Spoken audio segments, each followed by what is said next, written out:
ચલો good morning students, આપણે આગળ ફરીથી અભ્યાસ ચાલુ કરીએ. આગળના લેક્ચરમાં આપણે અભ્યાસ કરી ચૂક્યા હતા કે કેવી રીતે આપણે બધી સંકુલિત રચનાઓ રચીએ છીએ. હવે આપણે એની સંકુલન ક્ષમતાનો અભ્યાસ ચાલુ કરીએ. બરાબર, જેમ કે આદિમ એકમ કોષ. તો આજે આદિમ એકમ કોષ જે છે એની અંદર માપ કેટલું થાય? તો a બરાબર 2r. બરાબર, તમને અહીંયા દેખાય જ છે કે આ ગોળાના કેન્દ્રથી આ ગોળાના કેન્દ્ર સુધીનું અંતર કેટલું થશે?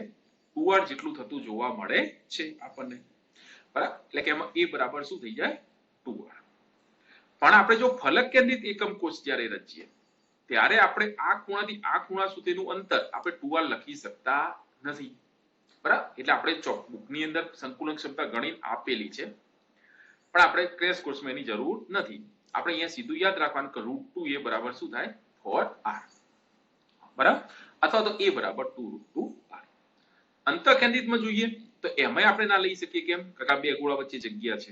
કાકા વચ્ચે એક અંતર કેન્દ્રનો ગોળો આવી ગયો, ઉપર બીજા વચ્ચે સ્પેસ દેખાય ને. હા, એટલે ત્યાં માપ કેટલું આવશે? √3a બરાબર 4r. તો આ તો શું ખ્યાલ આવી ગયો? હવે તમને એમ પૂછે કોઈ પણ બે નજીકના ગોળા વચ્ચેનું અંતર કેટલું? તો બે નજીકના ગોળા વચ્ચેનું અંતર એટલે કેટલું થાય? તો અહીંયા 2r જેટલું થાય. હા, તો આદિમ એકમ કોષમાં 2r બરાબર શું થશે? a. ફલક કેન્દ્રિત એકમ કોષમાં 2r બરાબર શું થાય? √2a/2 એટલે a/√2. અને જ્યારે અંતર કેન્દ્રિતમાં શું થશે? તો √3a/2. તો તમને એમ પૂછે કે બે નજીકના ગોળા વચ્ચેનું અંતર કેટલું? તો આ વસ્તુ ખ્યાલ આવી ગયો. ચલો, કોઈ પણ એકમ કોષની અંદર ફલક વિકર્ણોનું માપ ફિક્સ હોય. કેટલું? √2a. કેટલું હોય? √2a. હવે આ √2a માં તમે આ a ની કિંમત મૂકતા જો. ધારો કે a બરાબર 2r મૂકી દો તો આદિમ માટે થઈ જાય એક ફલક વિકર્ણની લંબાઈ 2√2r ત્રિજ્યાના સંદર્ભમાં. બરાબર, હા, ધારના અંતરના સંદર્ભમાં ફિક્સ √2a થાય, પણ ત્રિજ્યાના સંદર્ભમાં શું થશે? 2√2r. ફલક કેન્દ્રિત એકમ કોષમાં શું થાય? 4r. કારણ કે √2a = 4r જ છે. અંતર કેન્દ્રિતમાં શું થાય? 4√2r/√3. તો આ તો વસ્તુ ખબર પડી ગયા. બરાબર, ચલો એ જ રીતે અંતઃવિકર્ણ જે હોય એ ફલક વિકર્ણ હતો. હવે વાત કોની કરીએ આપણે? અંતઃવિકર્ણ. તો અંતઃવિકર્ણની લંબાઈ કેટલી હોય? તો √3a હોય. કેટલી હોય? √3a. એના સંદર્ભમાં અંતઃવિકર્ણ હંમેશા √3a હોય. ફલક વિકર્ણ √2a હોય. બરાબર, આના સંદર્ભમાં કેટલી થશે? આ તો 2√3r. આ કેટલી થશે? 2√6r. અને 4r. જો આપણે એકમ કોષનું ક્ષેત્રફળ કહીએ એનો ક્યુબ, શું કહીએ? એનો ક્યુબ, તો આદિમ એકમ કોષમાં કેટલો થશે? 8r3. બરાબર, ફલક કેન્દ્રિત એકમ કોષમાં કેટલો થાય? 16√2r3. અને અંતર કેન્દ્રિત એકમ કોષમાં કેટલો થાય? તો 16r3/3 * √3. બરાબર, તો આ મૂલ્યો તમને સીધા યાદ રાખવાના. એને એમસીક્યુ માં પૂછાય તો એના માટે. કારણ ગણતરી કરીને તમે મૂકવા જશો તો તમારો સમય બગડશે અને આપણું પેપર થોડું લેન્ધી થઈ જશે. ચલો, આટલી શું ખબર પડી ગઈ? ચલો, પછી આપણે પેકિંગ ક્ષમતા ભણ્યા હતા. સંકુલન ક્ષમતા. સંકુલન ક્ષમતા બરાબર ગોળા દ્વારા રોકાયેલું કદ ભાગ્યા એકમ કોષનું કદ ગુણ્યા 100. તો આદિમ ગોળા દ્વારા કેટલું કદ રોકાય? તો એમાં એક જ પરમાણુ હોય, ગુણ્યા 4/3πr3. ફલક કેન્દ્રિતમાં તો 4 હોય, 4 ગુણ્યા 4/3πr3. અંતર કેન્દ્રિતમાં 2 હોય, 2 ગુણ્યા 4/3πr3. ચલો, આટલી શું ખબર પડી ગયા? બરાબર, તો એક ગોળા દ્વારા રોકાયેલા કદ પણ તમારે યાદ રાખી લેવા. બરાબર, કારણ કે આપણે ગોળાનું ઘનફળ જ લખવાનું 4/3πr3 ગુણ્યા પરમાણુની સંખ્યા, એટલે આપણને એ મળી જશે. ચલો, એનાથી આપણે આગળ જઈએ. બરાબર, કાના ઉપરથી એક્ઝામ્પલ કેવો પૂછી શકાય તો એનો પ્રયત્ન કરીએ. ચલો, ગોળ પરમાણુની અહીંયા તમને ત્રિજ્યા આપેલી છે. કેટલી? 0.144 નેનોમીટર. બરાબર, બીજું તમને અહીંયા કહી દીધું કે એફસીસી એકમ કોષ ધરાવે છે. એ કયો એકમ કોષ ધરાવે છે? એફસીસી. અને આપણને શું પૂછ્યું? એની ધારની લંબાઈ પૂછીશું આપણને ધારની લંબાઈ. તો આપણે સમજી શકીએ કે આનો એક્ઝામ્પલ આપણે ગણવા પ્રયત્ન કરીએ. બરાબર,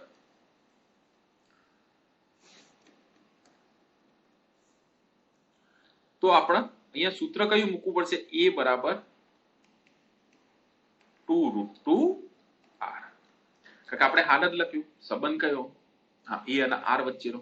કેમ? કારણ કે અહીંયા જો તમને એક ધારની લંબાઈ આપેલી, બીજી એક ત્રિજ્યા આપેલી છે અને એફસીસી એકમ કોષ કીધો એટલે આપણે આ કિંમત મૂકી. હવે 2 √2 આર કેટલા 0.144. તો તમે આ ગુણાકાર કરી દો. બરાબર 2 ગુણ્યા 1.41 ગુણ્યા 0.144 તો કેટલા હશે 0.406.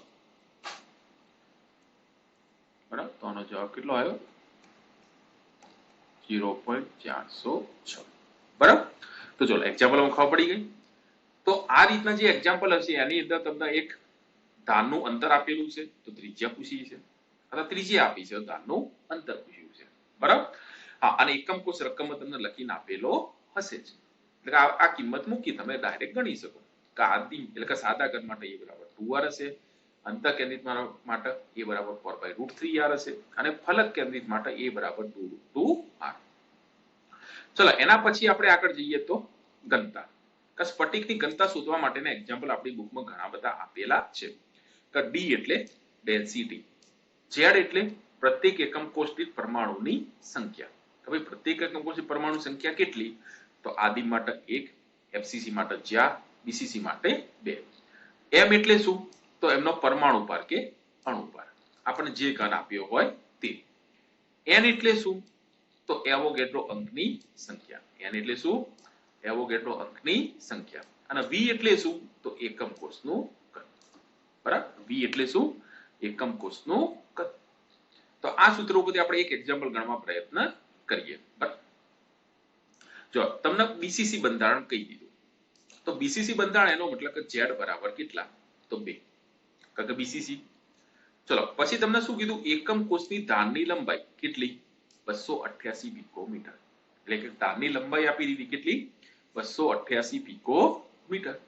બરાબર ચલો બીજી વસ્તુ સ્ફટિકની ઘનતા આપી દીધી કેટલી 7.2 ગ્રામ પર સેમી ક્યુબ અને શોધવાનું શું છે આપણે પરમાણુ ભાર. બરાબર તો આપણે હવે સૂત્ર મૂકીએ અને એમાં ગણતરી કરવા પ્રયત્ન કરીએ. બરાબર કે z બરાબર સોરી કારણ કે રોજ z થી સૂત્ર યાદ રાખેલું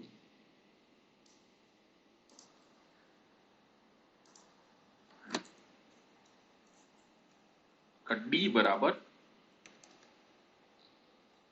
z ગુણ્યા m ભાગ્યા na ગુણ્યા v એટલે શું એનો ક્યુબ. બરાબર તો હવે આપણે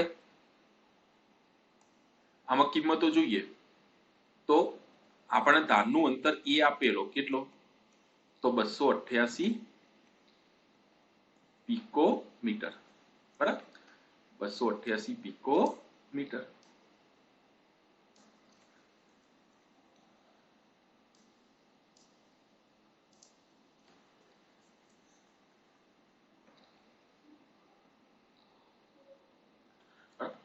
હવે આને આપણે સેન્ટીમીટરમાં ફેરવવા પડે તો 288 ગુણ્યા 10⁻10 સેન્ટીમીટર.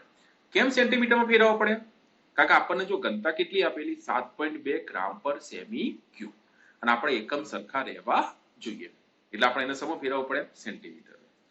બીજું કહો 288 નો આપણે જો ઘન કરવા જઈએ તો આપણને શું થાય તો એ કિંમત ખૂબ મોટી થઈ જાય એટલે આપણે એને સાયન્ટિફિક મેથડમાં ફેરવવી પડશે. બરાબર તો આપણે એને ફેરવીએ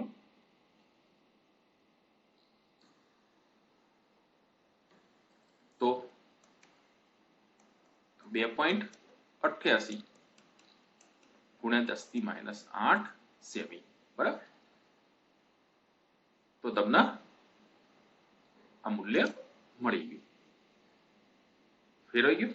તો ચલો આ કિંમત હવે આપણે બાજુના સૂત્રમાં મૂકી દઈએ કે z બરાબર કેટલા તો 4 અણુભાર આપણે શોધવાનો ભાગ્યા na કેટલા તો 6.022 ગુણ્યા 10⁻23 બરાબર ગુણ્યા આ અંતર કેટલું તો 2.88 ગુણ્યા 10⁻8 સેન્ટીમીટર ક્યુબ અને આપણને ઘનતા આપેલી આ બાજુ ચલો કેટલી આપેલી તો 7.2 બરાબર. હવે એમ ન કરતા બનાવી દો તો આ 10 ની જે 23 છે આ ઘાત 10 ની 23 અને આનો ઘન કરવાનો આપણે બરાબર. આ તો સેન્ટીમીટર ને એનો આપણે કૌંસની બહાર ઘન કરવાનો છે. આપણે 8 લખ્યો ખાલી, એટલે કે આ અને આ એનો આપણે શું કરી દઈએ ઘન કરી દઈએ. હા, એટલે કે 10 ની -8 નો ઘન કેટલો થશે 10 ની -24 એટલે કે 10 ની 23 માંથી આ 10 ની 24 એટલે કે 10 ની -1 વધશે અને આપણે સાદું રૂપ આપી દઉં બરાબર. તો ચલો 7.2 ગુણ્યા 6.022 ગુણ્યા 2.88 ગુણ્યા 2.88 ગુણ્યા 2.88 બરાબર ભાગ્યા 4 ભાગ્યા 10 એટલે કેટલો જવાબ આવ્યો 25.89. તો આપણને જવાબ કેટલો મળ્યો 25.89.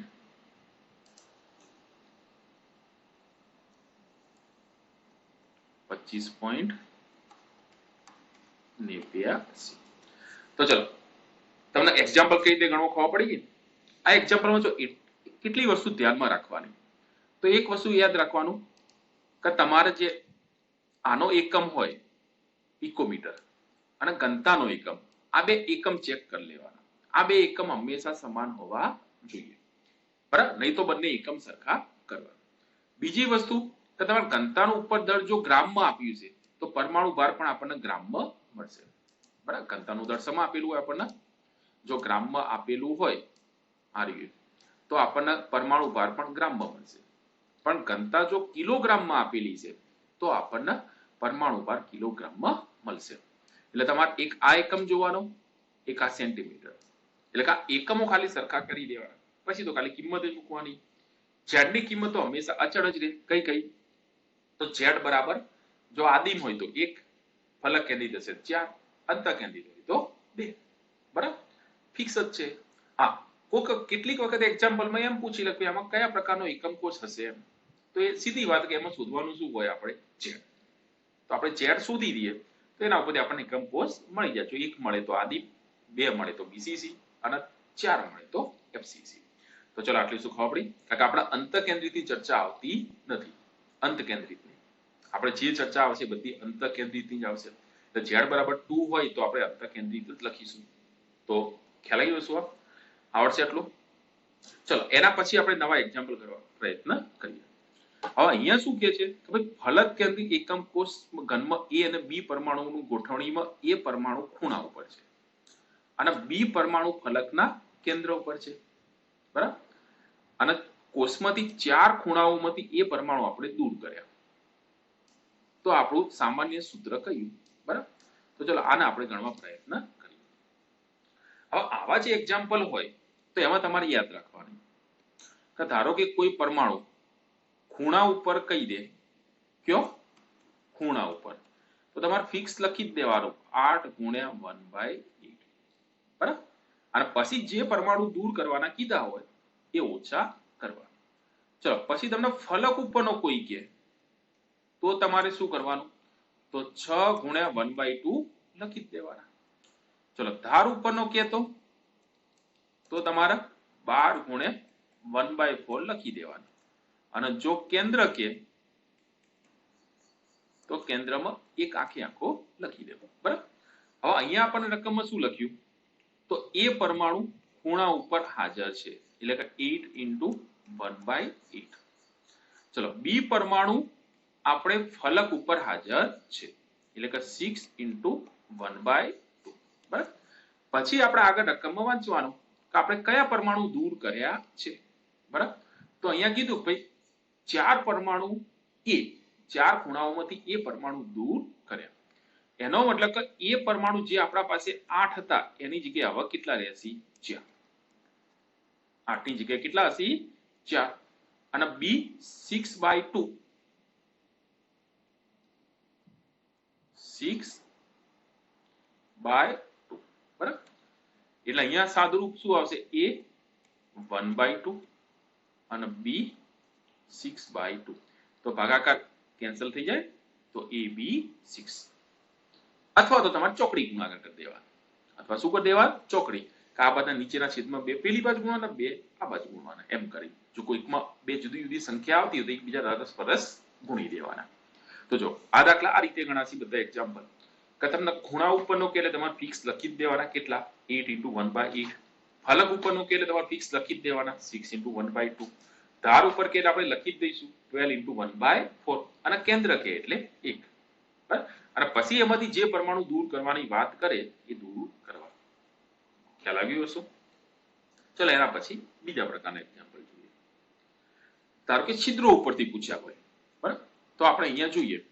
તો જો અહીંયા શું કીધું, એક સીસીપી લેટીસ કહી દીધો, એફસીસી. વાય પરમાણુઓ આ લેટાઈસમાં ગોઠવાયેલા છે. આ લેટીસમાં કેવા ગોઠવાયેલા છે? વાય પરમાણુ. હવે એક વસ્તુ યાદ રાખો, જે લેટીસમાં ગોઠવાયેલો એ હંમેશા 4 હોય. કેમ? કારણ કે એફસીસી માં પ્રત્યેક એકમ કોષ દીઠ પરમાણુ કેટલા હોય? 4 જોવા મળે. એટલે આ તો ફિક્સ થઈ ગયા, કેટલા? 4. પછી એક્સ તત્વો કયો છે? ચતુષ્ફલકીય છિદ્રોમાં છે. બરાબર. હવે તમે આપણે જાણીએ છીએ કે ચતુષ્ફલકીય છિદ્રો કેટલા, બરાબર, તો આપણે આગળ સંખ્યા લખી ચૂક્યા છીએ કે ચતુષ્ફલકીય છિદ્રો જે હોય એની સંખ્યા કેટલી હોય? 8. પછી અષ્ટફલકીય જે છિદ્રો હોય તો એની સંખ્યા કેટલી હોય? 4. અને પરમાણુની સંખ્યા સીસીપી માં કેટલી હોય? 4 હોય. બરાબર. હા, એટલે અહીંયા રકમની અંદર આપણને એમ કીધું ભાઈ વાય એ સીસીપી લેટીસ રચે છે, એનો એટલે કે વાય ના પરમાણુ ફિક્સ થઈ ગયા, કેટલા? 4. અને એક્સ એ કયા છિદ્રો રચે છે? તો એક્સ એ ચતુષ્ફલકીય છિદ્રો રોકે છે. એટલે કે ચતુષ્ફલકીય છિદ્રો કેટલા હોય? 8. પણ એની કેટલા ટકા જગ્યા એને રોકેલી છે? તો 2/3 જેટલો ભાગ રોકેલો છે. બરાબર. હા, તો આટલી શું ખબર પડી ગઈ? હા, એટલે કે તમારે પહેલા શું લખી દેવાનું, કયો કોણ કયા કયા છિદ્રમાં રોકાયેલું છે એ પ્રમાણે લખી દેવાના સંખ્યા. અને પછી એનો કેટલા ટકા ભાગ રોકાયેલો છે એના વડે ખાલી ગુણી દેવાના. પછી આપણે આનું સાદુરૂપ આપવાનું. બરાબર. તો આપણે સાદુરૂપ આપીએ તો x બરાબર કેટલા થશે? 16/3. અને અહીંયા y બરાબર કેટલા થશે? 4. બરાબર. તો હવે આપણે 3 નો લસા લઈ લઈએ તો x 16 y 12 થઈ ગયું. હા, એટલે આનો એક આન્સર થાય x 16 y 12. અથવા આપણે આને 4 વડે ભાગી શકીએ તો x 4 y 3. બરાબર. હા, એટલે આવી રીતે ચોકડી ગુણાકાર કરી દેવાનું, કારણ કે 4 ના નીચે છેદમાં 1 તો હોય જ ને. બરાબર. તો આનો આન્સર આવી ગયો. તો જો આ બધા એક્ઝામ્પલ આપણે આ રીતે ગણીએ છીએ. બરાબર. કે ચતુષ્ફલકીય છિદ્ર કે તો 4 સંખ્યા મૂકી દેવાની ગુણ્યા એનો રોકાયેલો ભાગ. સોરી, ચતુષ્ફલકીય છિદ્ર કે તો 8 મૂકવાના ગુણ્યા એનો રોકાયેલો ભાગ. અષ્ટફલકીય છિદ્ર કે તો 4 ગુણ્યા એનો રોકાયેલો ભાગ. પર એ પ્રત્યેક એકમ કોષી પરમાણુ કેટલા? 4. એટલે જે સીસીપી માં ગોઠવાયેલો હોય તો એની સંખ્યા ફિક્સ જ છે, કેટલી? 4. બરાબર. અને પછી આપણે સાદું રૂપ આપી દઈશું એટલે આપણને એક્ઝામ્પલ ની ખબર પડી જશે. ચલો આવો એક બીજો એક્ઝામ્પલ ગણીએ આપણે. બરાબર. હા, એટલે ઘણી વખત એમ કે ભાઈ ઓક્સાઇડ આયનો, તો ઓક્સાઇડ આયનો કે એટલે તમારે સમજી જ ભાઈ ઓક્સિજન સીસીપી લેટીસમાં હોય, કારણ કે ઋણ આયન જે છે એ સીસીપી લેટીસમાં ગોઠવાય છે. એટલે કે ઋણ આયનની સંખ્યા ફિક્સ થઈ ગઈ ઓક્સિજનની, કેટલી? 4. પછી એ કયો છે તો આપણે હાઇલાઇટ કરી દઈએ. તો અહીંયા ઓક્સાઇડ આયન કીધા, ગોઠવણી એફસીસી માં. પછી અષ્ટફલકીય છિદ્રોમાં કોણ ગોઠવાય? એ કેટલા? બધા જ. ચલો પછી ચોથા ભાગના સમચતુષ્ફલકીય છિદ્રોમાં કોણ ગોઠવાય? બી. બરાબર. તો ચલો હવે આપણે ગણતરી કરીએ. તો આપણને એ આપેલો, તો એ કયો આપેલો? બધા જ ચતુષ્ફલક અષ્ટફલકીય છિદ્રો. એટલે અષ્ટફલકીય છિદ્રો કેટલા હોય? તો એ કેટલા હોય? 4. ચલો પછી બી કયો આપેલો આપણને? તો ચતુષ્ફલકીય છિદ્રો કેટલા? 8. પણ એ કેટલા ભાગના? ચોથા ભાગના, એટલે કે 1/4. બીજા ભાગના કે તો 1/3. બરાબર. બીજા ભાગના કે તો 1/2. તો ચલો હવે આપણે એનાથી આગળ જોઈએ તો A4 B2 O4. બરાબર. એક આન્સર થયું. અથવા આના આપણે 2 વડે ભાગી પણ શકીએ તો A2 BO2. બરાબર. તો પડી ગઈ ખબર આટલી વસ્તુ? તો આપણને આન્સર આવી ગયો, કયો? A2BO2. તો ચલો આટલી વસ્તુ ખબર પડી. તો આ એક્ઝામ્પલ બધા આપણે આ રીતે ગણવા પ્રયત્ન કરીએ છીએ. ચલો એના પછી આપણે વાત કરીએ આયોનિક સ્ફટિકો. હવે કોની વાત કરીએ આપણે? આયોનિક સ્ફટિકો. અત્યાર સુધી જે આપણી બુકની અંદર જે વાત હતી એ બધી ધાતુ સ્ફટિકોની હતી. આયનિક જે બુકો આયનો છે, આયનિક કણ એ આપણી બુકમાં આપેલા નથી, બરાબર. હા, પણ એ નીટમાં છે એટલે આપણે એને શીખીએ. તો ચલો સૌથી પહેલા આપણે ચર્ચા કરીએ કસ્પારેલાઇટ, બરાબર, ઝિંક બ્લેડ, બરાબર. ઝિંક બ્લેડ ની વાત કરીએ આપણે. હા, ZnS નામ તો બે સ્વરૂપો છે, વુડઝાઇટ અને ઝિંક બ્લેડ. હવે ઝિંક બ્લેડ ની અંદર FCC રચના છે, જ્યારે વુડઝાઇટ ની અંદર SCP રચના છે, બરાબર. ચલો આપણે એને સમજીએ.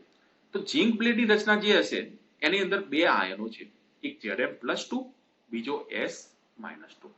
તો આની અંદર જે Zn+2 હશે એ કયો ગોઠવા છે? તો આની અંદર લખેલું છે 4 એકાંતરે આવેલા અડધા ચતુષ્ફલકીય છિદ્રોમાં. આપણે કીધું હતું કે આપણા પાસે ટોટલ 8 ચતુષ્ફલકીય છિદ્રો છે. તો એમાંથી એક આ છિદ્રમાં એકાંતરે, પછી એના પાછળનું ખાલી, પછી આ બાજુનું ભરશે, આગળનું ખાલી, એના નીચેનું ભરેલું છે પણ એના પાછળનું ખાલી, પણ આ બાજુનું ભરેલું છે પણ એના આગળનું ખાલી. એટલે જે મેં 4 હાઇલાઇટ કર્યા એ 4 જણા કોણ છે? Zn+2, બરાબર.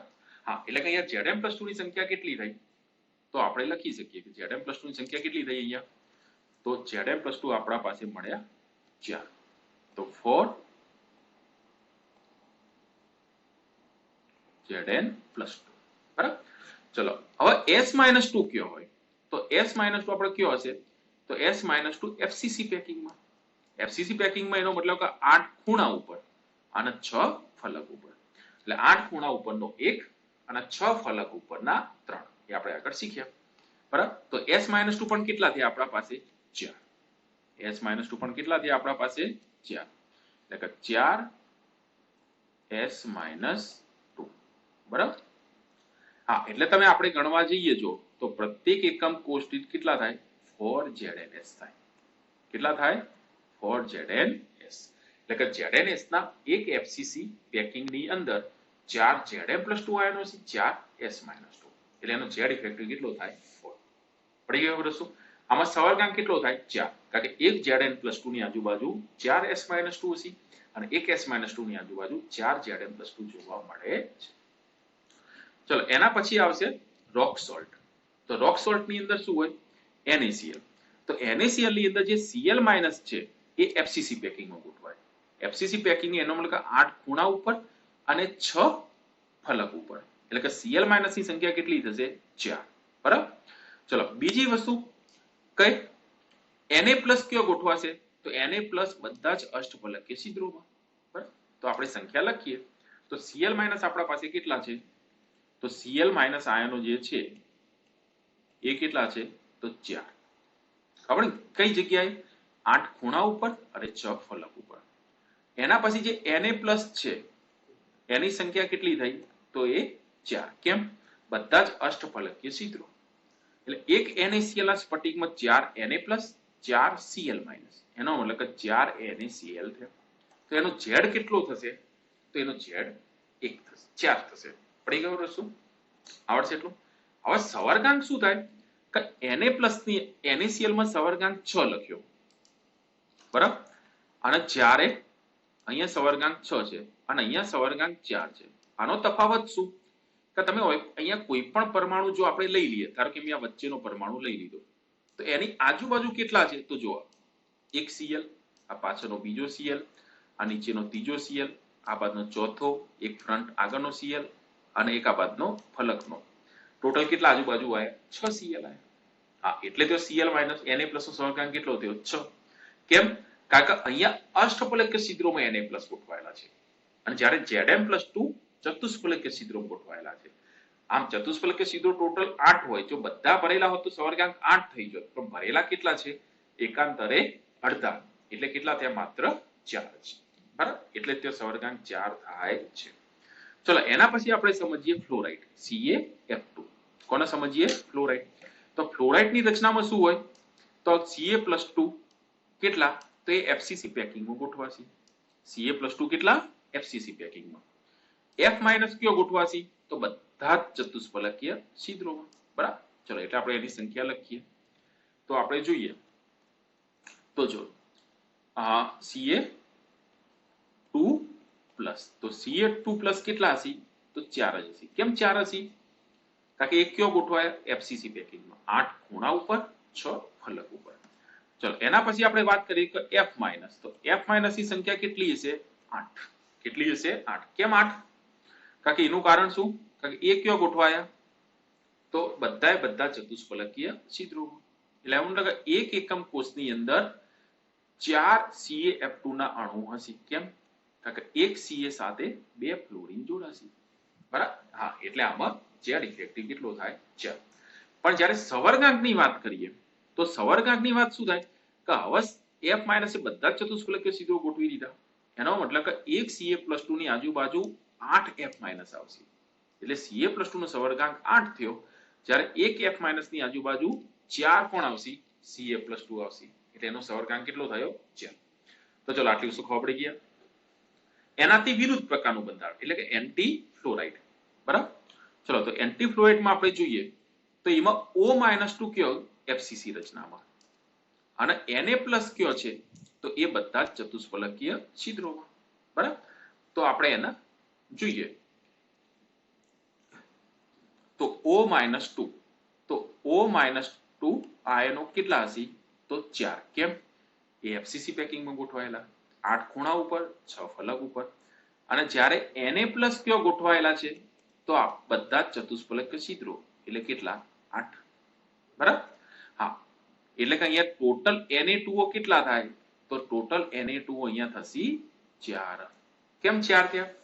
કારણ કે 2 Na 1 O-2 જોઈએ. એટલે ટોટલ 4 Na2O જોવા મળે. બરાબર? તો આ સ્ટ્રક્ચર એન્ટી ફ્લોરાઇડ પ્રકારનું થયું. એટલે જો કે આની અંદર આપણે જોઈએ તો O-2 નો સવર્ગાંક કેટલો થાય? 8. કેમ? કારણ કે O-2 આજુબાજુ બધા જ ચતુષ્ફલકીય છિદ્રોમાં 8 Na+ ગોઠવાયેલા હોય. અને Na+ નો સવર્ગાંક કેટલો થાય? 4. ખબર કેમ? કારણ કે Na+ ની આજુબાજુ ઓક્સિજન કેટલા હશે? તો 4 જ હશે. બરાબર? આ સિવાય બીજા બે આપણા પાસે એક્સ્ટ્રા છે. કયા કયા? તો આપણે એક જોઈએ CsCl. એ કોણ આવશે? CsCl. તો CsCl ની અંદર તમને જે મળશે એ 1 મળશે. Z effective. બરાબર? કેટલો મળશે? 1 મળશે.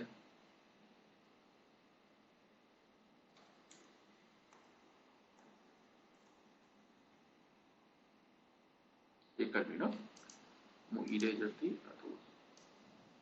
વ્યવસ્થિત કરતો. કારણ કે જો આપણે જાણીએ છીએ કે CsCl ની અંદર BCC રચના હોય. યાદ રાખજો, CsCl માં કઈ રચના હોય? BCC. FCC ના હોય. આપણે ઉપરના 4 ભણે એ FCC ના ભણે. એટલે BCC રચનામાં શું હોય? 8 ખૂણા ઉપર ને એક વચ્ચે. હા, એટલે કે એની અંદર શું થશે? 8 Cl- ખૂણા ઉપર ગોઠવાશે. એટલે Cl- 1 જ. અને કેન્દ્રમાં CS+ ગોઠવાશે. બરાબર? હા, એટલે એના એક CS+ થયો, એક Cl-. એટલે Z ઇફેક્ટિવ કેટલો થાય? 1 જ થાય. બરાબર? ચલો એના પછી આવશે ડાયમંડ, હીરો. બરાબર? તો હીરાની અંદર શું થાય? કે 4 કાર્બન પરમાણુ એફસીસી પેકિંગ ગોઠવાશે. 8 ખૂણા ઉપર 6 ફલક ઉપર. અને બીજા 4 પરમાણુ એ 50% ટેટ્રાહેડ્રલ વોઇડ્સમાં ગોઠવાશે. એ બીજા કયો ગોઠવાશે? 50% ટેટ્રાહેડ્રલ વોઇડ્સમાં ગોઠવાશે. એટલે તમારા હીરાની અંદર Z ઇફેક્ટિવ 8 થશે. અને રચના યાદ રાખજો કે હીરામાં કઈ કઈ જગ્યાએ હશે? તો હીરાની અંદર 4 પરમાણુ 8 ખૂણા ઉપર 6 ફલક ઉપર વત્તા 4 ચતુષ્ફલકીય છિદ્રો. એટલે એમાં સવર્ગાંક 4 જ આવશે. કારણ કે એને અડધા જ ભર્યા ચતુષ્ફલકીય છિદ્રો. એટલે એમાં દરેક કાર્બનનો સવર્ગાંક 4 હોય. અને CsCl માં સવર્ગાંક 8 હોય કારણ કે BCC રચના. BCC રચનામાં સવર્ગાંક કેટલો હોય? 8 હોય. ચલો એના પછી આપણે આયોનિક સ્ફટિકની અંદર ત્રિજ્યા ગુણોત્તરનો અભ્યાસ કરીએ. બરાબર? કોનો? ત્રિજ્યા ગુણોત્તર.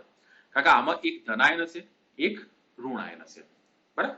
એટલે કે જો ધનાયન અને ઋણાયન, કારણ કે મોટા ભાગના કેસની અંદર ઋણાયન કદમાં મોટો હશે, ધનાયન કદમાં નાનો હશે. આ કેટલાકમાં ઊંધું હોય. એટલે ઋણાયન મોટા કદનો હોય એટલે એનો મોટા ભાગે એફસીસી પેકિંગમાં ગોઠવાય. ધનાયન નાના કદનો હોય એટલે એ છિદ્રોમાં ગોઠવાય છે. ચતુષ્ફલકીય અથવા તો અષ્ટફલકીય છિદ્રોમાં ગોઠવવા પ્રયત્ન કરે છે. ચલો R+/R- જો 0 થી 0.155 ની વચ્ચે હોય તો રેખીય. 0 ના હોય, 0 હોય તો કોઈ ના. પણ અહીંથી હવે જોજો, અહીંથી ચિહ્ન શું આપેલું? ઇક્વલ ટુ અથવા લેસ ધેન, એટલે કે 0.155 થી 0.225 સુધી, 0.225 નહીં હો, પણ 0.225 સુધી, તો એ જે બનશે કોણ બનશે? સમતલીય સમત્રિકોણ. એનો સવર્ગાંક 3 રહે, કારણ કે ત્રિકોણ 3 પરમાણુ ગોઠવાશે. ચલો એના પછી 0.225 થી 0.414 સુધી, તો સમચતુષ્ફલકીય, એમાં સવર્ગાંક કેટલો આવશે? 4.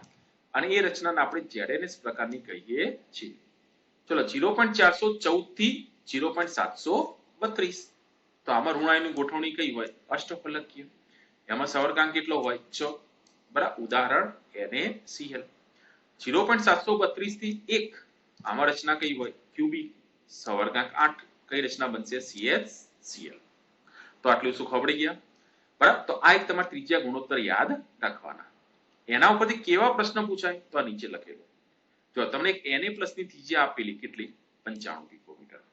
બીજું એક Cl - I ની ત્રિજ્યા આપેલી, કેટલી? 181 પિકોમીટર. અને પૂછ્યું કે Na+ નો સવર્ગાંક કેટલો? તો તમારે અહીંયા શું કરવાનું? R+/R- કરી દો.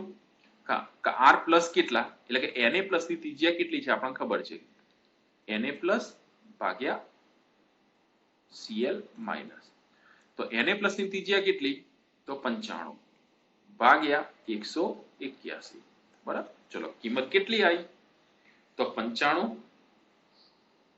ભાગ્યા 181, તો 0.52, 0.524. બરાબર, તો 0.524 કોની વચ્ચે આવશે? તો આપણે જોઈ શકીએ છીએ.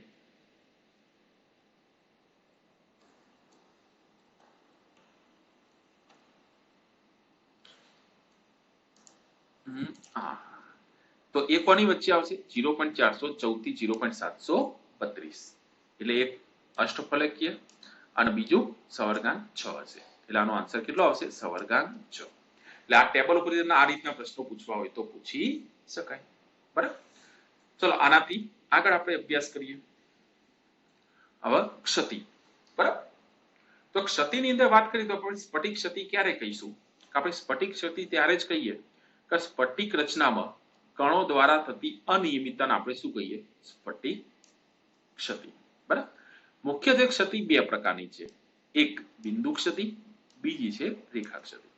એક બિંદુ ક્ષતિ અને બીજી રેખા ક્ષતિ.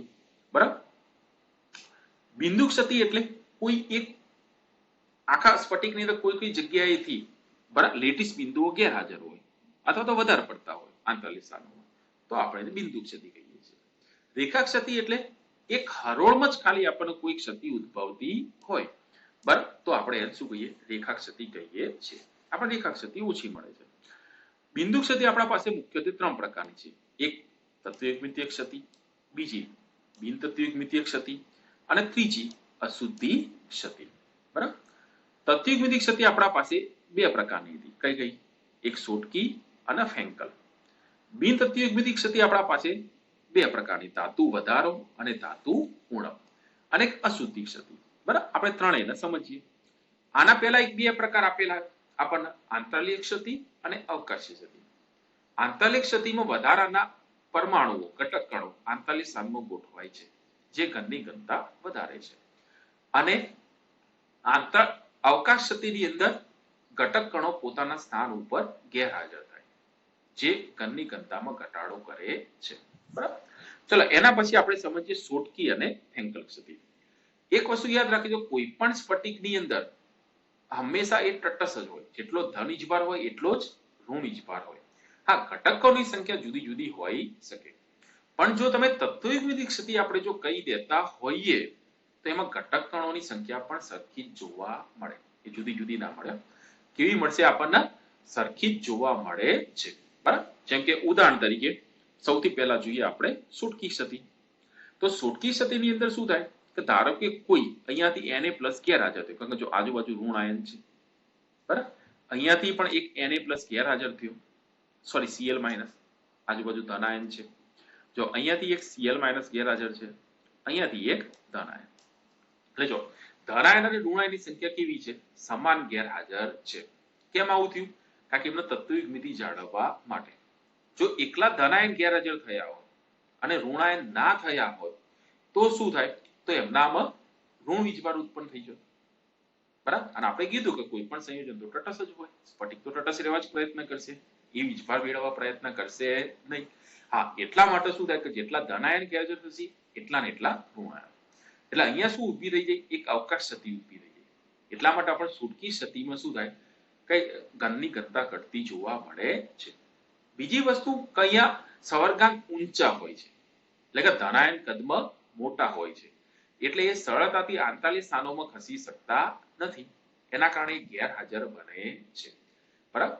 હા, બીજું આપણે બુકમાં માપ લખીને આપેલા છે કે એક સેમી ક્યુબ જો આપણે સ્ફટિક લઈ લઈએ તો એમાં 1022 ઘાત જેટલા કુલ આયનો હોય છે. એમાંથી 10 ઘાત આપણને સોટકી ક્ષતિ જોવા મળશે, એટલે કે 1016 ઘાતે એક સોટકી ક્ષતિ જોવા મળે છે. આપણને સોટકી ક્ષતિ ક્યાં જોવા મળે, તો NaCl, KCl, CsCl, AgBr આની અંદર આપણને સોટકી ક્ષતિ જોવા મળે છે. ચલો હવે વાત કરીએ ફ્રેન્કલ ક્ષતિ. તો ફ્રેન્કલ ક્ષતિમાં શું થશે કે ફ્રેન્કલ ક્ષતિમાં જે ધનાયન છે એ કદમાં નાનો હોય. કેમ? કારણ કે એના સવર્ગાંક નીચા છે. આ નીચા હોવાના કારણે અંદર રહેલા અષ્ટફલકી કે ચતુષ્ફલકી છિદ્રોમાં સરળતાથી જઈ ગોઠવાઈ શકે છે. હા, એટલે ત્યાંથી ખસીને કયો જતો રહ્યો, વચ્ચેના આંતરિય સ્થાનમાં. એટલે અહીંયા ઘનની ઘનતામાં કોઈ ફરક પડતો નથી. પણ અહીંયા ધનાયને પોતાના સ્થાન ઉપર અવકાશ ક્ષતિ ઉત્પન્ન કરી, જ્યારે બીજા સ્થાન ઉપર એને આંતરિક ક્ષતિ ઉત્પન્ન કરી છે, એટલે ઘનની ઘનતા બદલાતી નથી. તો ચલો આ વસ્તુ ખબર પડી ગઈ તમને, તો ખ્યાલ આવી ગયો. હા, સોટકી ફ્રેન્કલ ક્ષતિ આપણને કોનામાં જોવા મળે, તો ZnS, AgCl, AgBr. બરાબર. પછી એક વસ્તુ યાદ રાખજો કે AgBr સંયોજનમાં સોટકી અને ફ્રેન્કલ એમ બંને પ્રકારની ક્ષતિઓ આપણને જોવા મળે છે. બરાબર. એટલે કે આ જે વાત થઈ તત્વયુગ્મિતિની, બરાબર. ફ્રેન્કલમાં પણ જો ધનાયન ઋણાયનની સંખ્યામાં કોઈ ફેરફાર થયો નથી, સમાન જ છે. અને સોટકીમાં પણ ધનાયન અને ઋણાયનની સંખ્યા સમાન જ છે, એમનામાં પણ કોઈ તફાવત ઉદ્ભવતો નથી. એટલે આપણે એમને તત્વયુગ્મિતીય ક્ષતિ તરીકે ઓળખીએ છીએ. બરાબર. ચલો હવે NaCl માં જોઈએ. બરાબર. અશુદ્ધિ ક્ષતિ. હું જો NaCl માં થોડા પ્રમાણમાં SrCl2 ઉમેરીને જો સ્ફટિકીકરણ કરું તો જ્યારે સ્ફટિક બનતો હશે ત્યારે એક Na+ ગોઠવાશે, બાજુમાં એક Cl-, પાછો એક Na+, પાછો Cl-. બરાબર. પછી Cl- કારણ કે ધન વીજભારની આજુબાજુ ઋણ વીજભાર, પછી એની અંદર કેટલાક Sr+2 પણ હશે તો એ અહીંયા ગોઠવાશે. પણ હવે Sr+2 ગોઠવાય એટલે પ્રશ્ન શું થાય કે Sr ઉપર 2 ચાર્જ છે.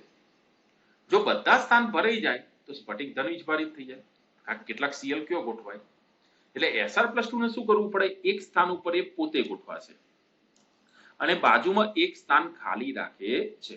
એક સ્થાન ઉપર એ પોતે ગોઠવાય અને બાજુમાં એક સ્થાન ખાલી રાખશે. એટલે તમને કોઈ જગ્યાએ એક્ઝામ્પલમાં પૂછી લે કે ભાઈ આમાં ખાલી અવકાશની સંખ્યા કેટલી હોય, તો જેટલા મોલ Sr+2 હોય એટલા જ મોલ એની અંદર ખાલી અવકાશ જોવા મળશે. બરાબર. આવી ક્ષતિમાં હંમેશા ઋણાયન કોમન હોય અને ધનાયનમાં વીજભારનો તફાવત હશે, એકનો ધન વીજભાર +1 હોય તો બીજાનો +2. બરાબર. એટલે બીજું ઉદાહરણ લખવું હોય તો CdCl2 અને AgCl, તો એમનામાં અશુદ્ધિ ક્ષતિ જોવા મળે છે, કારણ કે એમનામાં આવા ખાલી સ્થાનો જોવા મળશે. તો ખ્યાલ આવી ગયો. ચલો હવે આપણે એના આગળ સમજીએ ધાતુ વધારો ક્ષતિ. જો ધાતુ વધારો ક્ષતિમાં 2 પ્રકારની છે, એક એનાયનના અવકાશના સ્થાનને લીધે અને અવકાશી સ્થાનોમાં વધારાના ધનાયનની હાજરીના કારણે. બરાબર. તો ચલો આપણે એને સમજીએ. તો ધારો કે હું NaCl લઈ લઉં, તો NaCl ને સોડિયમની બાષ્પ સાથે ગરમ કરું, તો જ્યારે સોડિયમની બાષ્પ સાથે હું ગરમ કરું ત્યારે આપણને શું જોવા મળશે, તો સોડિયમની આયનિક એન્થાલ્પી ખૂબ નીચી હોય, એટલે સોડિયમ સરળતાથી 1 ઇલેક્ટ્રોન ગુમાવી અને શું બનાવશે, Na+ + ઇલેક્ટ્રોન. સોડિયમ 1 ઇલેક્ટ્રોન સરળતાથી ગુમાવી શું બનાવશે, Na+ + ઇલેક્ટ્રોન. હવે આ જે Na+ છે એ શું થશે, એ અહીંયા સપાટી ઉપર ગોઠવાશે. હવે એ સપાટી ઉપર જ્યારે ગોઠવાય ત્યારે એ શું કરશે, સ્ફટિકમાંથી ઋણ આયન આ સપાટી પર આકર્ષે છે અને આ જે મુક્ત થયેલું જે ઇલેક્ટ્રોન છે એ જે ઋણ આયન જ્યાંથી ખસીને સપાટી ઉપર પ્રસરણ પામ્યો ત્યાં જઈને ગોઠવાઈ જશે. એટલે પ્રશ્ન શું થયો, Cl- એટલા કેટલા જ રહ્યા, પણ સોડિયમ ધાતુનું સપાટી પર અધિશોષણ થવાના કારણે Na+ ની સંખ્યામાં વધારો થયો. બરાબર. અને Cl माइनस क्यों आया सपाटी पर आया એટલે Cl માઇનસ ની જગ્યાએ એક અવકાશીય સ્થાન ઊભું થયું અને અવકાશીય સ્થાનમાં જઈને કોણ ગોઠવાઈ ગયું ઇલેક્ટ્રોન એટલે આ ક્ષતિ કેવી કીધી કે 48 એનાયન ના અવકાશના લીધે ઉત્પન્ન થયેલી કારણ કે ધનાયનની સંખ્યામાં શું થયો વધારો અને એનાયન ની જે ખાલી જગ્યામાં જે ઇલેક્ટ્રોન ગોઠવાયો એના કારણે આપણને આ સ્ફટિકના રંગ બદલાતા જોવા મળે છે જેમ કે NaCl પીળો બનશે LiCl ગુલાબી બને છે અને KCl જાંબલી બનતો જોવા મળે છે તો ચલો આટલી શું ખબર પડી ગઈ ચલો બીજી જે ક્ષતિ છે એ અવકાશમાં એટલે કે આંતરિક સ્થાનોમાં વધારાના ધનાયનની હાજરીના કારણે ઉદાહરણ તરીકે આપણે જોઈએ ZnO તો ZnO નું સ્ફટિક કેવી રીતે છે Zn+2 O-2 Zn+2 O-2 O-2 Zn2 plus પછી O-2 Zn2 plus Zn2 plus O-2 બરાબર Zn2 પ્લસ O-2 આમ ગોઠવાતો જશે હવે આપણે જાણીએ છીએ સમીકરણ કયું તો જો હું Zno ને ગરમ કરું તો શું બનશે Zn2 પ્લસ વત્તા ઓક્સિજન વાયુ દૂર થશે વત્તા એ 2 ઇલેક્ટ્રોન ગુમાવશે વત્તા એ શું કરશે 2 ઇલેક્ટ્રોન ગુમાવે છે બરાબર હા એટલે આપણે જ્યારે Zno ના સ્ફટિકને ગરમ કરીશું ત્યારે શું થશે તો અહીંથી એક ઓક્સિજન દૂર થઈ ગયો આ સપાટી ઉપરથી આ બીજો ઓક્સિજન દૂર થઈ ગયો હા હવે થાય શું કે સ્ફટિક ઓક્સિજન તો O2 વાયુ સ્વરૂપે દૂર થયો હવે આયન રહ્યો જ નથી તો પ્રશ્ન શું થાય કે એકલો Zn+2 સપાટી ઉપર રહી શકશે નહીં અને Zn+2 કદમાં નાનો છે એટલે એ શું કરશે આ સપાટી ઉપરથી ખસી અને વચ્ચેના આંતરિક સ્થાનોમાં આવી જશે એટલે એ અહીંયા આયન ગોઠવાઈ જશે Zn+2 અને 2 ઇલેક્ટ્રોન પણ અહીંયા વચ્ચેના આંતરિક સ્થાનમાં આયન ગોઠવાઈ જશે એટલે થશે શું તમારે તો Zn+2 એક અહીંયા વચ્ચેના આંતરિક સ્થાનમાં આયન ગોઠવાઈ ગયો 2 ઇલેક્ટ્રોન પણ વચ્ચેના આંતરિક સ્થાનમાં આયન ગોઠવાઈ ગયા અને આ સપાટી પરનો Zn+2 અહીંયાથી શું થઈ ગયો દૂર થઈ ગયો બરાબર એટલે સ્ફટિક આવો બની ગયો એટલે આમાંથી Zn+2 દૂર ના થયા એટલે ધાતુનો વધારો થયો હા ઓક્સિજન દૂર થયા એટલે આ ક્ષતિ પણ કઈ થઈ ધાતુ વધારો ક્ષતિ પણ આંતરિક સ્થાનોમાં વધારાના ધનાયનની હાજરીને કારણે કારણ કે જેટલા ઓક્સિજન દૂર થયા હશે એ બધા Zn+2 સપાટી ઉપરથી વચ્ચેના આંતરિક સ્થાનોમાં આવી જશે એના સાથે સાથે કોણ આવશે એમના ઇલેક્ટ્રોન પણ કયો આવશે આંતરિક સ્થાનમાં એના કારણે પણ અહીંયા સ્ફટિકનો રંગ આપણને બદલાતો જોવા મળે છે તો ખ્યાલ આવી વસ્તુ બરાબર એટલે આપણે અહીંયા સૂત્ર શું લખીએ Zn1+x તો આ લખીએ એનું કારણ શું કે ઓક્સિજન જેટલા જીવતો હશે પણ x જેટલા Zn+2 આંતરિક સ્થાનોમાં આપણને વધારે જોવા મળશે બરાબર ચલો એના પછી એક ધાતુ ઉણપ ક્ષતિ બરાબર તો ધાતુ ઉણપ ક્ષતિનો આપણે અભ્યાસ કરીએ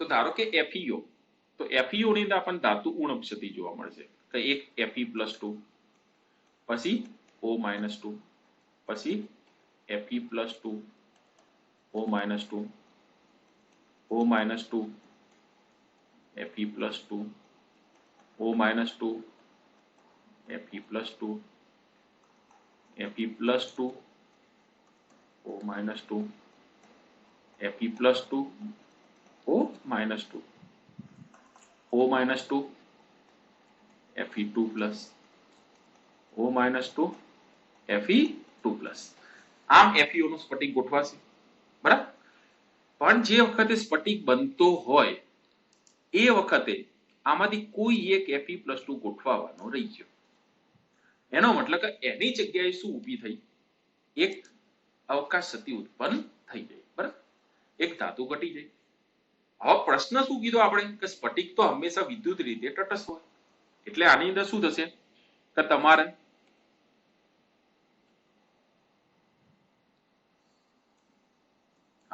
તો આની અંદર Fe+2 પછી સરળતાથી સમરૂપાંતર પામશે Fe2 +3 વત્તા ઇલેક્ટ્રોન. એનો મતલબ કે એક Fe+2 ગેરહાજર થયું એટલે +2 ચાર્જ ઓછો થયો. એટલે આની અંદર રહેલા બે Fe+2 નું સમરૂપાંતર થાય Fe+3 માં. બરાબર? અને સ્ફટિક પોતાની વિદ્યુતીય તટસ્થતા જાળવી રાખશે. એટલે અહીંયા શું થયા? એક આ Fe+3 બની ગયો અને એક આ Fe+3 બની ગયો. બરાબર? એટલે સ્ફટિકમાં વીજભાર તો સરખો થઈ ગયો. કેમ? કારણ કે એક Fe+2 ગેરહાજર થવાના કારણે +2 ચાર્જ ઘટે હતો.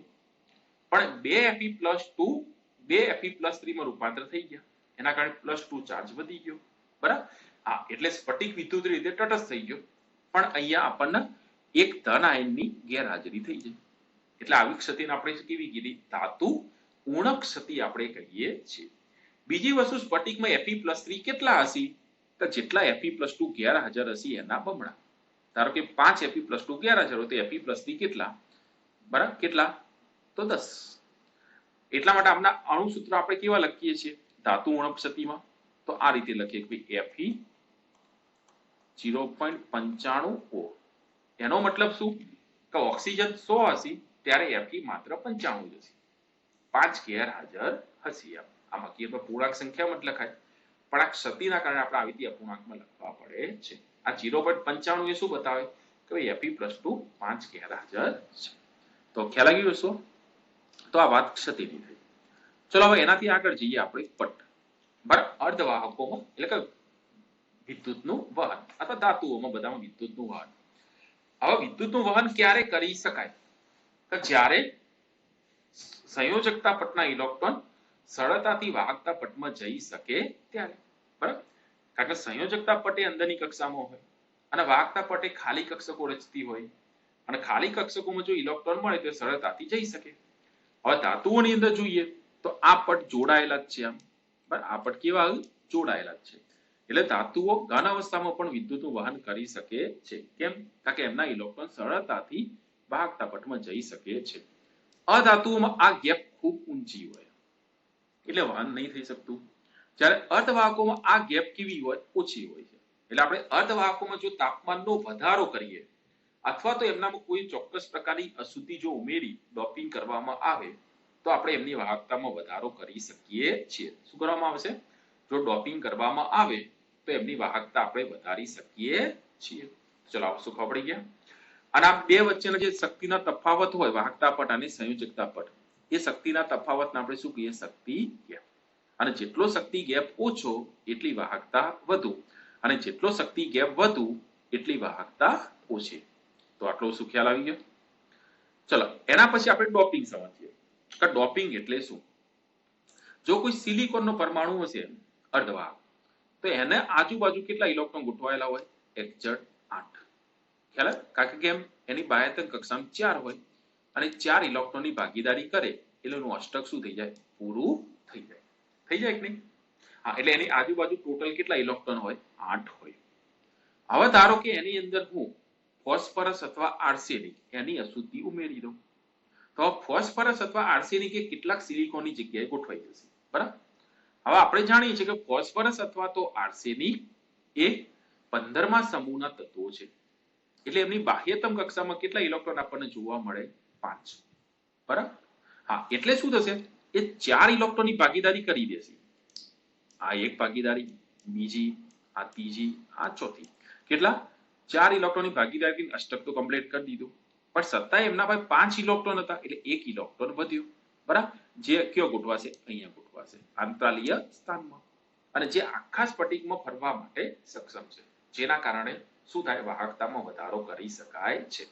અને અહીંયા 1 ઇલેક્ટ્રોન વધ્યો એટલે કે એનો મતલબ કે નેગેટિવ ચાર્જ વધ્યો એટલે આપણે એને શું કહીએ? n પ્રકારના ઇલેક્ટ્રોન, n પ્રકારના અર્ધવાહકો કહીએ છીએ. બરાબર?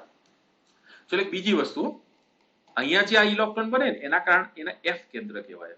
એના કારણે રંગ બદલાયો. અને આ જે ઇલેક્ટ્રોન બન્યો એના કારણે વાહકતા વધી ગયો. રંગમાં કોઈ ફરક નહીં પડે, પણ આ વાહકતામાં શું કરશે? વધારો કરે છે. એટલે આપણે એના n પ્રકારના અર્ધવાહક કહીએ છીએ. ચલો જો એનામાં સિલિકોનની અંદર આપણે 13મા સમૂહની જો અશુદ્ધિ ઉમેરીએ, બોરોન, એલ્યુમિનિયમ અથવા તો ગેલિયમ, તો એમની અશુદ્ધિ ઉમેરવામાં આવે ત્યારે શું થાય? તો બોરોનની બાહ્યતમ કક્ષામાં 3 જ ઇલેક્ટ્રોન હોય એટલે 3 ઇલેક્ટ્રોનની ભાગીદારી કરી દીધી, બરાબર? એટલે 6 ઇલેક્ટ્રોન થઈ ગયા. હવે બોરોન પાસે ઇલેક્ટ્રોન છે જ નહીં, એટલે આ સિલિકોન પોતાનો એક ઇલેક્ટ્રોન ગોઠવશે, પણ બાજુમાં એક છિદ્ર ખાલી રહી ગયું, અયુગ્મિત ઇલેક્ટ્રોન થઈ ગયું. હા, એનો મતલબ કે અહીંયા એક ધન છિદ્રનું ઉત્પન્ન થયું, બરાબર? આમ હોવા જોઈએ 2 ઇલેક્ટ્રોન, છે એક જ, એટલે એક ધન છિદ્રની રચના થઈ, બરાબર? હવે આ ધન છિદ્રના કારણે શું થાય? બોરોન વિદ્યુતનું વહન કરી શકે છે, અને એને આપણે પોઝિટિવ પ્રકારના એટલે કે પી પ્રકારના અર્ધવાહક કહીએ છીએ. એટલે પ્રશ્ન શું થશે કે અહીંથી એક ઇલેક્ટ્રોન ખસી અને આ છિદ્રમાં આવી જશે, એટલે હવે આ છિદ્ર ખસીને ક્યાં જતું રહ્યું? અહીંયા આ ભરાઈ ગયું. એટલે ધન છિદ્રની ગતિ તમારી આમ થશે, જ્યારે ઇલેક્ટ્રોનની ગતિ આમ થશે, બરાબર? એટલે કે ધન છિદ્રો અને ઇલેક્ટ્રોન એકબીજાથી પરસ્પર વિરુદ્ધ દિશામાં આપણને ગતિ કરતા જોવા મળશે. કે આ બાજુના ઇલેક્ટ્રોન ખસતા ખસતા ધન છિદ્રોમાં આવતા જશે, એટલે કે ઇલેક્ટ્રોન જમણી બાજુ ખસતા દેખાશે, ધન છિદ્ર ડાબી બાજુ, એટલે એમની વાહકતામાં વધારો કરી શકે. ચલો આટલું સુખા પડી ગયા. ચલો એના પછી જોઈએ તો એક આ સક્રાંતિ ધાતુમાં આટલા યાદ રાખવાના કે ભાઈ TiO અને CrO2 એ ધાતુ જેટલી જ વાહકતા દર્શાવે છે. TiO2 VO, આ TiO2 VO અને VO2 અવાહક છે, અને Ti2O3 અર્ધવાહક છે, બરાબર? અને ReO3 નો દેખાવ અને વાહકતા કોના જેવો છે? એક્ઝેક્ટ કોપર ધાતુ જેવો આપણને જોવા મળે છે. ખ્યાલ આવી ગયો? તો આ વાહકતાની વાત થઈ. ચલો એના પછી આપણે ચુંબકીય ગુણધર્મની વાત કરીએ. તો ચલો ચુંબકીય ગુણધર્મ, ચુંબકીયની દ્રષ્ટિએ આપણા પાસે કુલ 5 પ્રકારના પદાર્થો છે: પ્રતિચુંબકીય, અનુચુંબકીય, ફેરોમેગ્નેટિક, એન્ટીફેરોમેગ્નેટિક અને ફેરીમેગ્નેટિક, બરાબર? હા, આ પ્રતિચુંબકીય અને અનુચુંબકીય એ બંને જે પ્રકાર પડે છે એ કોના કારણે પડે છે? તો એ આપણને આ બે જે પ્રકાર છે એ અયુગ્મિત ઇલેક્ટ્રોનના કારણે, બરાબર? એટલે કે કોઈ કક્ષક આપણે આમ દોરી અને એમાં આપણે એક સિંગલ આવો ઇલેક્ટ્રોન દોરી દઈએ તો એના કારણે જે મળે એ બે પ્રકાર છે: પ્રતિચુંબકીય અને અનુચુંબકીય, બરાબર? જો પ્રતિચુંબકીય હશે તો એની અંદર ગોઠવાયેલા બધા જ ઇલેક્ટ્રોન આપણને યુગ્મિત જોવા મળશે. એમ કેવા જોવા મળશે? આમ યુગ્મિત જોવા મળશે, બરાબર? કેવા જોવા મળશે આપણને? યુગ્મિત. પણ જો અનુચુંબકીય પદાર્થ છે તો એમનામાં ઇલેક્ટ્રોન આપણને અયુગ્મિત જોવા મળે. ધારો કે આ બંને આમ જોડકામાં હોય પણ અહીંયા એક એક ઇલેક્ટ્રોન જો અયુગ્મિત હોય એકલા એકલા, તો ત્યાં આપણને ઇલેક્ટ્રોન કેવા જોવા મળે? અયુગ્મિત જોવા મળે છે. એટલે જો એના પાસે અયુગ્મિત ઇલેક્ટ્રોન હોય તો અનુચુંબકીય, અને બધા જ ઇલેક્ટ્રોન યુગ્મિત હોય તો પ્રતિચુંબકીય. હા, એક પણ ઇલેક્ટ્રોન અનુચુંબકીય અયુગ્મિત હોય તો પણ અનુચુંબકીય ગુણધર્મ દર્શાવે. પ્રતિચુંબકીય પદાર્થો નિર્બળ અપાકર્ષણ અનુભવે છે, અતિ નિર્બળ. અનુચુંબકીય પદાર્થો નિર્બળ આકર્ષણ અનુભવે છે, બરાબર?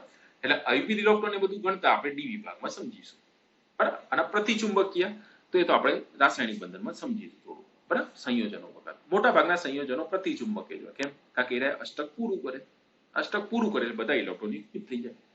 ચલો હવે આપણે આગળ જઈએ.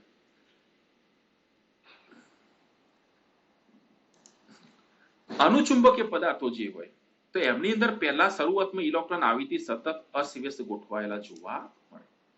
જો એમના ચુંબકીય ક્ષેત્રની અસર હેઠળ લાવીએ, આપણે લોખંડની ખીલીને એક ચુંબકના સંપર્કમાં લાવીએ તો એમના બધા જ ઇલેક્ટ્રોન આવીથી એક જ દિશામાં ગોઠવાઈ જશે. બધા જ ઇલેક્ટ્રોન કેવા ગોઠવાઈ જાય છે? એક જ દિશામાં ગોઠવાઈ જાય છે. એના કારણે એ ચુંબક પ્રત્યે આકર્ષાશે અને ખીલી પણ ત્યાં ચુંબક તરીકે વર્તી શકે. પણ તમે જો ચુંબકીય ક્ષેત્ર દૂર કરી દો તો પાછા ઇલેક્ટ્રોન હતા એવા એટલે એના કાયમી ચુંબક તરીકે વર્તી શકતા નથી, બરાબર? એટલે એ કોના તરીકે? કાયમી ચુંબક તરીકે વર્તી શકતા નથી, બરાબર? ચલો એના પછી 3 પ્રકાર છે: ફેરોમેગ્નેટિક, એન્ટીફેરોમેગ્નેટિક અને ફેરીમેગ્નેટિક. તો આ જે 3 પ્રકાર છે એ આપણે નીચે આકૃતિમાં દોરેલા છે. એ આવા ડોમેનના કારણે છે. કોના કારણે? આ એક ભાગ થયો કે નહીં, આ એક ભાગ જે થયો કોણ થયો? ડોમેન. તો આવા જે ડોમેન જુદા જુદા ગોઠવાયેલા જે હોય, આપણા પાસે અયુગ્મિત ઇલેક્ટ્રોન હોય પણ આ ડોમેનના કારણે આ 3 પ્રકાર પડે છે. જો બધા ડોમેન એક જ દિશામાં આમ ગોઠવાયેલા હોય તો ફેરોમેગ્નેટિક, પરસ્પર વિરુદ્ધ દિશામાં ગોઠવાયેલા હોય તો એન્ટીફેરોમેગ્નેટિક. તો 50 આ બાજુ 50 આ બાજુ, પરિણામી 0. અને જો આ બંનેની સંખ્યા સમાન ના હોય તો ફેરીમેગ્નેટિક, 60 આ બાજુ 40 આ બાજુ, તો 20 ની અસર બાકી રહી જાય. બરાબર, તો એને આપણે શું કહીએ, એન્ટી ફેરોમેગ્નેટિક કહીએ છીએ. ચલો આટલી શું ખબર પડી ગઈ. શું ફેરોમેગ્નેટિક એ પ્રબળ આકર્ષણ ધરાવે છે, બરાબર, કારણ કે એમના બધા જ ડોમેન એક જ દિશામાં છે. એન્ટી ફેરોમેગ્નેટિક પ્રબળ શું ધરાવે છે, અપાકર્ષણ બળ ધરાવે છે, કારણ કે એમના પરસ્પર વિરુદ્ધ દિશામાં છે, એટલે પરિણામી 0 થઈ જાય, એટલે પ્રબળ અપાકર્ષણ ધરાવે છે. અને ફેરીમેગ્નેટિક એ નિર્બળ આકર્ષણ બળ ધરાવે છે, એટલે કે આમાં ફેરીમેગ્નેટિકમાં શું જોવા મળશે, નિર્બળ આકર્ષણ બળ ઉદ્ભવતું જોવા મળશે. ચલો હવે એનાથી આગળ જોઈએ. તો જ્યારે લો ચુંબકીય પદાર્થો હોય, બરાબર, આયર્ન, કોબાલ્ટ, નિકલ, CrO2, તો આ બધા જે લો ચુંબકીય જે પદાર્થો છે એ પદાર્થો શરૂઆતમાં એમના ડોમેન આવા અસ્તવ્યસ્ત હોય. કેવા હોય, તો આ બધા જો ગોઠવેલા છે, અસ્તવ્યસ્ત ગોઠવેલા, બરાબર, એટલે એના ચુંબક તરીકે વર્તતા નથી. પણ એમને એક ફેર આવા પ્રબળ ચુંબકીય ક્ષેત્રમાં લાવી દઈએ તો બધા જ ડોમેન એક જ દિશામાં ગોઠવાઈ જાય છે, એટલે પ્રબળ આકર્ષણ બળ દર્શાવે છે.